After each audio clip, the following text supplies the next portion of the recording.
विधानसभा चुनाव को लेकर सभी पार्टियां पूरे दमदारी के साथ प्रदेश भर में चुनाव प्रचार प्रसार में जुट गई हैं। वहीं कुछ पार्टियों ने अपने प्रत्याशी भी घोषित कर दिए हैं। वहीं आज हमारे साथ सपाक्स पार्टी से हरिशंकर तिवारी जी हैं, जो मध्य प्रदेश के सतना विधानसभा सीट से दावेदारी की है इन्होंने। मैं वन इंडिया न्यूज़ से दीपक शर्मा, जहां आज हम इनसे साक्षात्कार करेंगे और जानेंगे कि सपाक्स पार्टी की क्या स्थिति है प्रदेश में, जिले में, विधानसभा में, और आप राजनीति में आए हैं तो क्या करेंगे इस क्षेत्र के लिए। जी नमस्कार। नमस्कार नमस्कार। मैं सपाक्स पार्टी से आप चुनाव लड़ रहे हैं, मैं इसके लिए जानना चाहता हूँ क्या है सपाक्स की स्थिति यहाँ। मैं सबसे पहले तो समस्त सतना जिले वासियों को वंदन और अभिनंदन करना चाहता हूँ, सादर प्रणाम करना चाहता हूँ। जो लोग सतना के वासी हैं, पूरे मध्य प्रदेश की जो राजनीति है लगभग सतना से ही प्रारंभ होती है। रीवा और सतना ये दो ऐसी स्थान है जो पूरे प्रदेश की राजनीति को दिशा देती है। अभी तक लगातार ऐसा होता आया है और आपके चैनल को भी और आपको भी बहुत बहुत धन्यवाद तो आपने समय दिया है। अब शेष आगे आपको भी जानकारी देना चाहता हूँ। तिवारी जी, मैं यह जानना चाहता हूँ, डायरेक्ट आप विधानसभा की तैयारी और चुनाव में उतर गए हैं। इसके पहले आप राजनीति में कहाँ थे, किस पार्टी में थे? एक्चुअली मैं लगातार समाज सेवा के कार्य से जुड़ा रहा अपने पूरे जीवन काल में। मैं राजनीति में तो नहीं करता था, परंतु समाज सेवा में मैं लगातार लगा रहता था।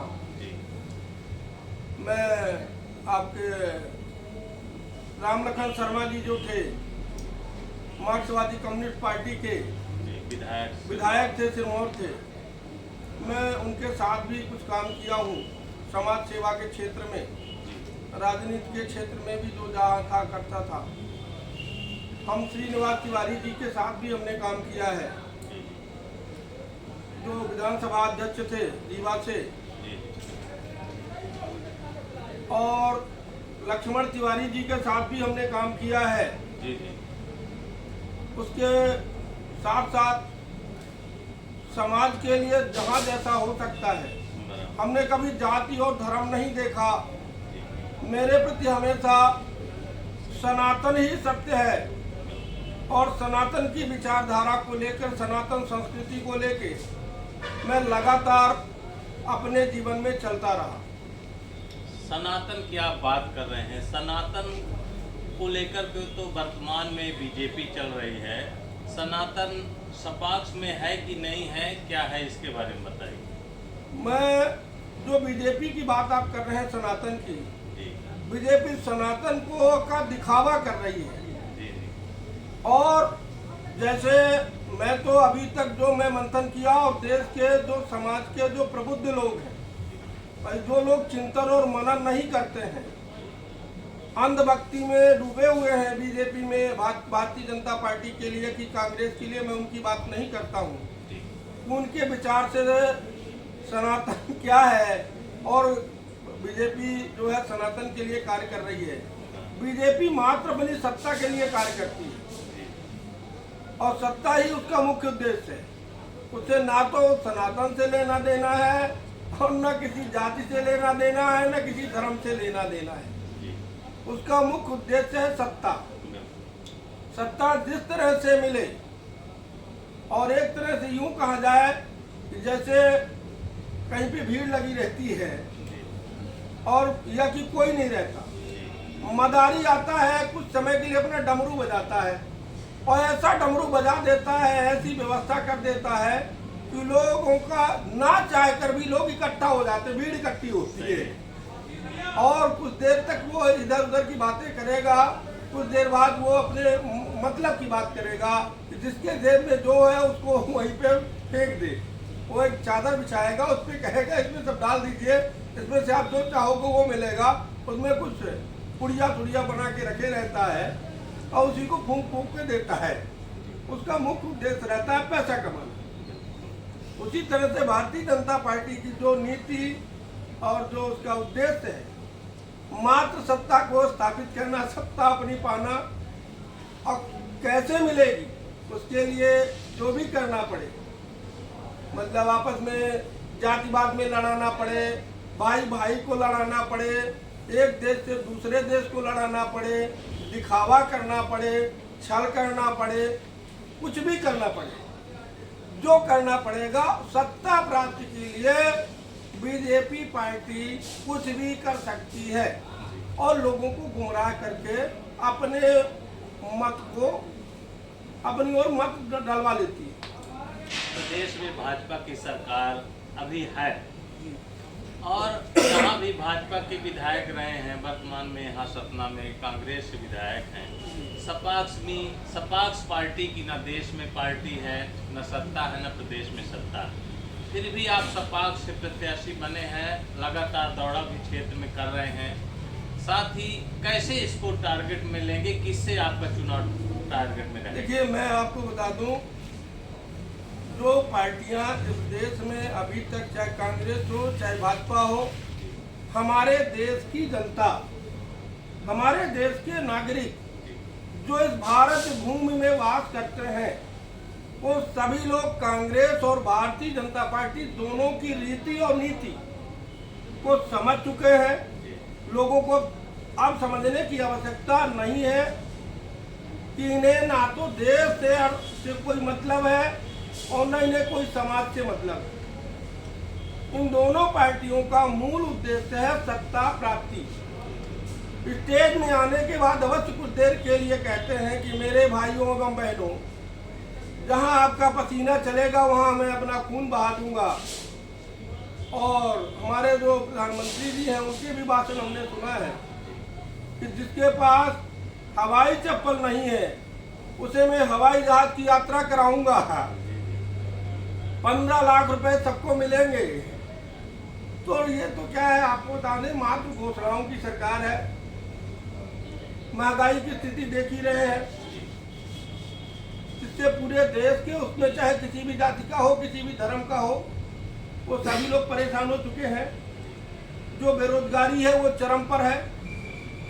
आज का युवा पूरी तरह से बेरोजगार है। लगभग 20 वर्षों से एक भी नौकरी के स्थिति नहीं निकल रही है, और जो निकल भी रही है थोड़ा बहुत, बाकी तो सब बेचे दे रहे हैं, गिरवी किए दे रहे हैं, ठेके पे दिए दे रहे हैं। जो थोड़ा बहुत बची भी है तो उसमें अपनी मनमाना कर रहे हैं और अपने ही लोगों को ले दे करके उनको सभी में नियुक्ति दे रहे हैं। और हमारे जो युवा साथी वैकेंसी निकालते हैं, मध्य प्रदेश शासन में पता नहीं कितने बार वैकेंसी निकलती है और केंद्र सरकार भी वैकेंसी निकालती है, परंतु वैकेंसी निकालती है, लोगों से फॉर्म के पैसे भरवाए जाते हैं, परंतु उसकी परीक्षा नहीं हो पाती। परीक्षा होती भी है, मान लीजिए किसी चीज की हो ही गई, भूल से, गलती से, किसी तरह से हो गई, तो उसको किसी न किसी कारण से उसमें रोक लग जाएगी। जैसे कई बार अभी ये हुआ, अभी उसमें पहले तो ये व्यापम घोटाले चले, उसके बाद की फिर ये स्थिति आप लोगों ने देखी और कोई पटवारी की स्थिति देखी। अभी पुलिस में कुछ भर्तियां निकली थी, मिलिट्री वालों के लिए स्थान था, वो भी नहीं किया, मिलिट्री वालों की है कि भाई पूरे देश के बेरोजगारी के ऊपर है। और यदि यही स्थिति बनी रही तो आपको बता दें, लगभग जो स्थिति देश की दिख रही है, जिस तरह से हमारा युवा 10-20 लाख 50 लाख रुपए इन्वेस्ट करके शिक्षा अध्ययन करता है, दिन रात पढ़ता है और उसको कहीं भी कुछ भी नहीं मिल रहा। आज बीटेक एमटेक किए हुए लोग और अच्छी MBA किए हुए लोग, उनको 10,000 की सर्विस नहीं मिल रही इस भारत में। आपकी क्या सोच है? सपाक्स क्या करेगी? सत्ता कैसे हासिल करेगी? इसके लिए क्या करेगी? सपाक्स अपने विचार पूरे भारत के लोगों में फैलाने का हम लोगों का संकल्प है। ये हम लोगों का उद्देश्य सत्ता प्राप्ति नहीं है। हमारा उद्देश्य है देश के लोगों को, समाज के लोगों को सही रूप से दशा और दिशा देना, जिससे भारत लंबे समय तक अच्छी कंडीशन में लगभग लोगों का जीवन यापन चलता रहे। और हमारा प्रयास ये है कि जैसे ये आरक्षण लगातार बढ़ाते जा रहे हैं, मात्र क्यों कि आरक्षण बढ़ा के आरक्षण के नाम पे ये लोगों से पैसा खा रहे हैं, मतलब एक तरह से वोट ले रहे हैं। अब वोट लेकर के ये क्या कर रहे हैं, अपनी कुर्सी आनंद से कर रहे हैं, ऐश कर रहे हैं। परंतु देश का जो युवा है, जो देश के नागरिक है, वो समझ चुके हैं कि आरक्षण दिखावा है। हमारी पार्टी का उद्देश्य है कि सभी समाज के लोगों को आरक्षण का लाभ मिले, और जिनको लाभ मिल चुका है वो लोग छोड़ दे। जैसे जिन लोगों को गैस की सब्सिडी, ये लोग हमारे जो भारतीय जनता पार्टी के प्रधानमंत्री जी हैं, उनने ये कहा था कि जो संपन्न हो चुके हैं वो लोग गैस की सब्सिडी छोड़ दें। जितने भारत के लोग संपन्न थे उन लोगों ने सीधे कह दिया भैया हमको गैस की सब्सिडी नहीं लेना है। इसी तरह से जो आरक्षण के समाज के लोग हैं, आरक्षित समाज के लोग जो अभी बनाए जा रहे हैं, बने हैं, उन लोगों से भी एक ही अपील है कि वो लोग जो संपन्न हो चुके हैं, जो धनवान हो चुके हैं, जो बुद्धिमान हो चुके हैं, कलेक्टर हो चुके हैं, बड़ी बड़ी रैंकों में जा चुके हैं, अरबों की संपत्ति है, खरबों की संपत्ति है, वो लोग आरक्षण छोड़ दे। और जिन लोगों को आरक्षण का लाभ नहीं मिला है, चाहे वो जिस जाति का है, चाहे वो जिस धर्म का है, उन सभी लोगों को आरक्षण का लाभ आप दे सकते हैं। मतलब जाति आधारित न करके आरक्षण सभी गरीबों को, आरक्षण नहीं अमीरों को, आरक्षण सभी गरीबों को। हमारी पार्टी सिद्धांत पर है, और कि आर्थिक आधार पर जो कमजोर है, अपने व्यवस्था नहीं कर पा रहा है, बच्चों को नहीं पढ़ा पा रहा है, उन लोगों की स्थिति कमजोर है, जो उन लोगों को आरक्षण दिया जाए, उनको आर्थिक रूप से सभी तरह से उनकी सहायता की जाए, जिससे हमारे देश का प्रत्येक नागरिक सुखी और संपन्न हो सके। परंतु जाति आधारित जो आरक्षण दे रहे हैं, इससे देश कमजोर होता जा रहा है। पर ये बताइए, मायावती को आरक्षण की क्या आवश्यकता है? बहुत हर प्रत्येक समाज में संपन्न भी है और कमजोर भी है, तो जो संपन्न है उसे आरक्षण की आवश्यकता नहीं है, ऐसा मेरा मानना है। बिल्कुल सही है। हम इसी विचारधारा से आ रहे हैं। जैसे आप शहर में घूमते हैं, क्षेत्र में जाते हैं, विधानसभा क्षेत्र में, जिले में भी भ्रमण करते हैं, हर गरीब हो अमीर हो, लेकिन सड़क, बिजली, पानी की मुहैया हर आदमी चाहते कि हमको सुविधा मिले। शहर की क्या स्थिति है? प्रदेश में भाजपा की सरकार रही, विधानसभा में कांग्रेस के विधायक रहे, क्या लगता है क्या स्थिति है, क्या होना चाहिए? देखिए क्या है, आपको बता दें उसका मूल सिद्धांत क्या है।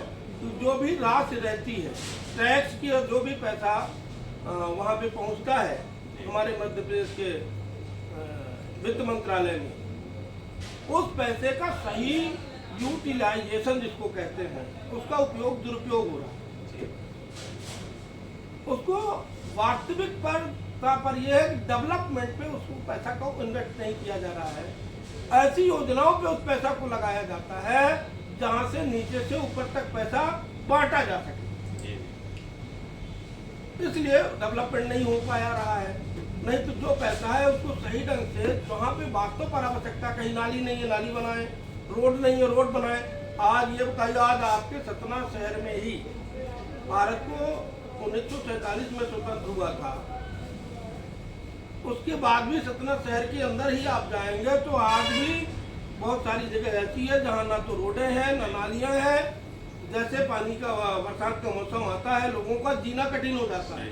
परंतु मैं यदि सतना विधानसभा के लोग, जनता, यहाँ की जनता जनार्दन, जिनका मैं वंदन और अभिनंदन करता हूँ, उन सभी लोग यदि मुझे विधानसभा भेजते हैं, जिसकी जो समस्या रहेगी 15 दिन, 1 महीने के अंदर, मात्र 30 दिन का समय मैं लूंगा। काहे के लिए? रोड, बिजली और पानी के लिए अधिकतम समय सीमा 30 दिन की रहेगी।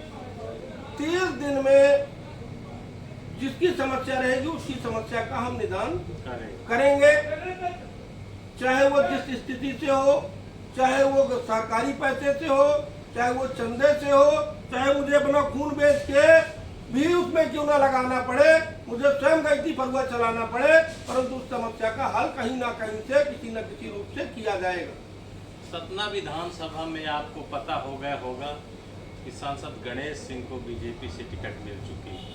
कहते हैं कि बड़ा चेहरा है, बड़ा पैसा है, बड़ी फौज उनके पास, कैसे लड़ेंगे आप उनसे? देखिए, हमें उनसे तो डायरेक्ट लाठी की लड़ाई तो लड़ना नहीं है, लड़ना है जनता को।